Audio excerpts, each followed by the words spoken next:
نحمده ونستعینه ونستغفره ونصلی ونسلم علی رسولہ الکریم اما بعد۔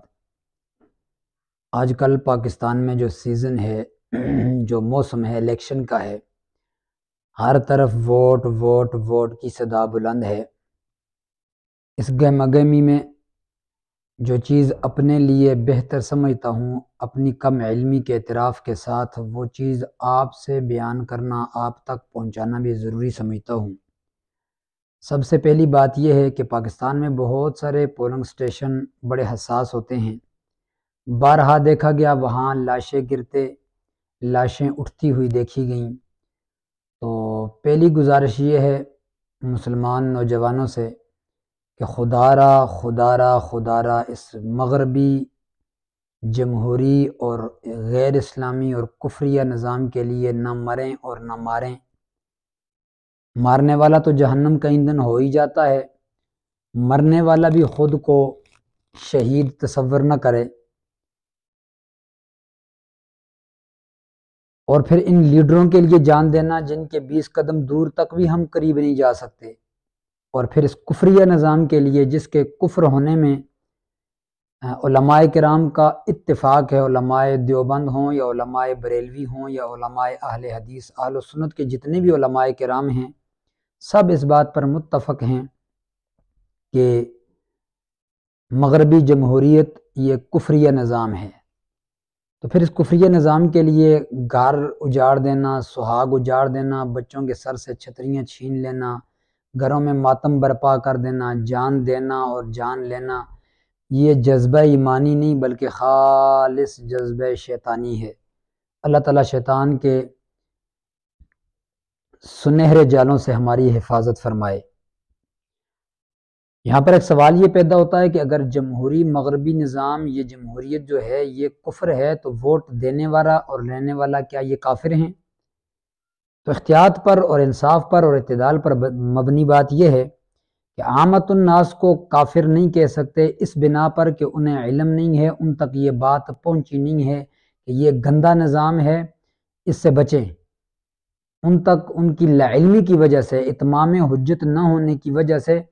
کفر کا فتویٰ ان پر نہیں جائے گا۔ جب وہ بات سمجھ لیں گے کہ یہ نوجوانوں کو بہکانے کے لیے، بہلانے کے لیے، اسلامی نظام سے پھسلانے کے لیے، نوجوان کے دل دماغ سے خلافت اور اسلامی ریاست اور نظام مصطفیٰ کو مٹانے کے لیے یہ سنہرے جال ہیں اسلام دشمن قوتوں کے، جب یہ بات ان تک پہنچ جائے گی، پھر اس کے بعد بھی اگر وہ اس میں شاد و مطمئن ہیں، خوش و خرم ہیں، تو پھر کفر کی زد میں آ جائیں گے۔ اللہ تعالیٰ ہماری حفاظت فرمائے۔ میری بات آپ تک پہنچ گئی ہے کہ ہمیں یہ اصل راستے سے دائیں بائیں کرنے کی سارے ڈرامے اور پلان ہیں اسلام دشمن قوتوں کے۔ تو ہمیں چاہیے کہ ہم ان باتوں میں نہ آئیں، اس نظام سے ہی، نظام بدی سے بغاوت کریں۔ یہ نظام ہی بالکل ٹھیک نہیں ہے، یہ نظام محمد رسول اللہ کے نظام کو مٹانے کے لیے آیا ہوا ہے۔ اس کو پروموٹ کر کے کفر کے راستے پر ہم نہ دوڑیں۔ ظالم و مذل ہونا تو بدی ہی بات ہے، گمراہی کا راستہ ہے، کفریہ راستہ ہے، لیکن کفر کا فتویٰ عامت الناس اور دنیا دار لوگوں پر اس لیے نہیں لگتا کہ ان تک بات نہیں پہنچی۔ اس میں علماء کرام بھی ہیں، ووٹ دینے والے بھی، ووٹ لینے والے بھی، ان پر تو اتمام حجت ہو گئی، بات ان تک پہنچ گئی، انہیں کتاب اور قوانین شرع کا پتہ ہے، کتاب و سنت کا پتہ ہے، اسلامی دستور کا پتہ ہے، اتمام حجت ہو گئی، پھر بھی وہ مغربی نظام میں ووٹ کھیلتے ہیں، تو ان پر کیا کفر کا فتویٰ عائد ہوگا؟ یہاں پر بھی انصاف، اعتدال اور میانہ روی پر جو بات ہے وہ یہی ہے کہ علماء کرام، جہاں تک میری معلومات ہیں، کسی عالم کی منزل اور مقصود جمہوری نظام نہیں بلکہ جمہوریت ان کی مجبوری ہے۔ یہ ایک راستہ ہے، یہ ایک سیڑھیوں جسے بندہ استعمال کرتا ہے، سیڑھیاں سمجھ کے استعمال کرتے ہیں، مجبوری سمجھ کے استعمال کرتے ہیں۔ ایک تو یہ ہے کتے کو حلال سمجھ کے کھانا، خنزیر کو حلال سمجھ کے کھانا، یہ تو دنیا دار لوگ کر رہے ہیں جن کو پتہ نہیں ہے، لہٰذا کفر سے تو وہ بھی بچے ہوئے ہیں، لیکن وہ حلال سمجھ کے کر رہے ہیں۔ علماء کرام خنزیر کو، کتے کو حلال سمجھ کے نہیں کھا رہے، بلکہ علماء کرام بامر مجبوری اسے راستہ اور سیڑھیاں بنا کر مجبوری کے تحت بندہ بھوک سے مر رہا ہے تو شریعت نے بھی اجازت دی ہے کہ وہ بقدر ضرورت حرام کھا سکتا ہے کہ بھوک سے اس کی موت واقع نہ ہو جائے۔ تو علماء کرام کی منزل اور منزل مقصود اور ٹھکانہ جو ہے وہ جمہوریت نہیں بلکہ نظام مصطفیٰ ہے۔ خدا کی زمین پر خدا کا نظام ہے، علماء کرام کا پروگرام یہ مجبوری میں ووٹ کھیل رہے ہیں کہ ہوا اس قسم کی چل رہی ہے کہ ہمیں اس راستے پر چلنا مجبوری بن گئی ہے ہماری۔ باقی اس پوزیشن میں نہیں ہے کہ ہم اسلحہ اٹھائیں اور نظام مصطفیٰ کو نافذ کر دیں، اللہ کے قرآن کو اور پیارے پیغمبر کے فرمان کو اسلحے کی نوک پر ہم نافذ کر دیں۔ اس پوزیشن میں اس وقت مسلمان ایماندار اہل اسلام طبقہ نہیں ہے، لہٰذا یہی ایک راستہ ہے، تو اس راستے پر وہ چل رہے ہیں بامر مجبوری۔ اب پاکستان میں اچھے لیڈر ہیں، نواز شریف صاحب ہیں، زرداری صاحب ہیں، عمران خان صاحب ہیں، مولانا فضل الرحمان صاحب ہیں، بڑے لیڈروں میں سے ہیں یہ چار۔ عمران خان صاحب، زرداری صاحب اور نواز شریف صاحب یہ دنیا دار ہیں، اور مولانا فضل الرحمان صاحب اور باقی تحریک لبیک پاکستان کے بھی ہیں، اور اہل حدیث علماء کرام بھی ہیں، یہ علماء کرام ہیں۔ اب ان میں سے ووٹ کس کو دینا چاہیے؟ اگر دیکھا جائے 73-74 کے آئین میں ختم نبوت کا مسئلہ علماء کرام نے حل کیا، اور جن لوگوں نے علماء کو اسمبلیوں میں بھیجا تھا اس وقت ان کی عالم برزخ میں، عالم قبر میں، اس جہاں میں کتنا اعزاز و اکرام ہوا ہوگا کہ ان کے ووٹ سے علماء گئے ہیں اور نبی پاک صلی اللہ علیہ وسلم کی ختم نبوت کا قانون پاکستان میں پاس کروایا ہے۔ اب علماء کرام کثرت سے جائیں گے تو حال ہی میں آپ دیکھیں تحفظ ناموس صحابہ و اہل بیت بل پیش ہوا، علماء کرام نے پیش کیا اور متفقہ طور پر اسمبلی والوں نے اسے قبول بھی کیا، لیکن پھر ایک دنیا دار لبرل اور سیکولر صدر مملکت کی پاس یہ بل پڑا رہا اور پڑا رہا پھر پڑا رہا اور بوگس ہو گیا۔ اب جن لوگوں نے اس جیسے ظالم کو آگے بھیجا اور اس نے اس بل کے اوپر دستخط نہ کیے، اسے پاس نہ کیے، اس کے بعد جو صحابہ کرام یا اہل بیت اطہار کی گستاخیاں کرے گا بے دریغ ہو کر، تو ثواب صدر مملکت صاحب کو بھی ملے گا، اور اس صدر مملکت صاحب کو یہاں پر پہنچانے میں جن لوگوں نے کردار ادا کیا ثواب ان کو بھی ملے گا۔ لہٰذا سوچ سمجھ کے فیصلہ کریں۔ پہلی بات تو یہ ہے کہ ہم جاگ جائیں کہ ہمیں خلافت کی طرف آنا ہے، ہمیں ریاست اسلامی کی طرف آنا ہے، ہمیں نظام مصطفیٰ کی طرف آنا ہے۔ نوجوان تجھے بلا پھسلا کے اس راستے سے الگ کیا جا رہا ہے، اگر بالفرض موت پڑ رہی ہے بغیر ووٹ دیے ہم نہیں رہ سکتے، اس شغل میلے کے بغیر یہ کفریہ شغل میلہ کرنا از حد ہمارے لیے ضروری ہو گیا ہے، تو پھر بامر مجبوری علماء کرام کے ہاتھ مضبوط کریں کہ یہ نبی پاک صلی اللہ علیہ وسلم کی 23 سالہ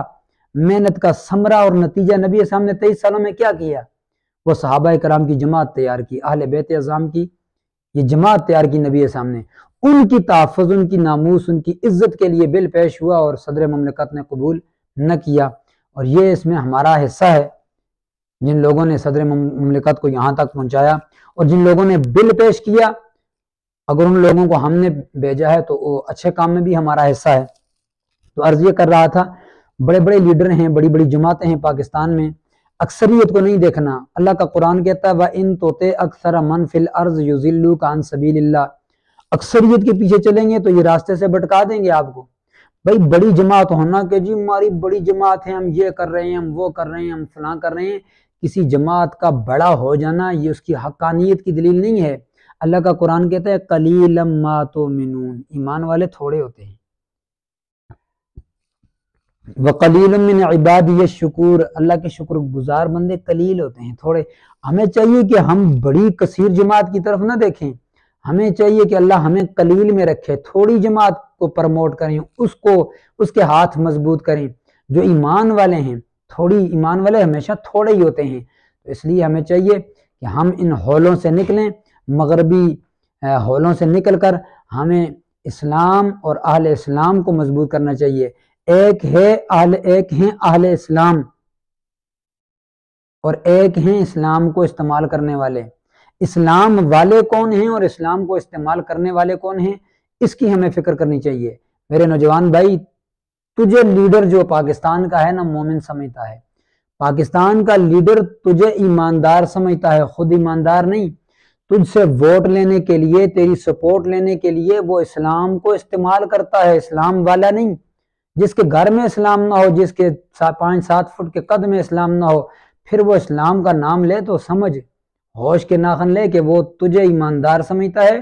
اندر سے خود بے ایمان ہے، تیری سپورٹ کی ضرورت ہے۔ تجھے چاہیے کہ اسلام والوں کو بھی اور اسلام کا نام استعمال کرنے والوں کو بھی اس کی بھی فکر اور سمجھ ہمیں ہونی چاہیے۔ اللہ رب العزت ہمیں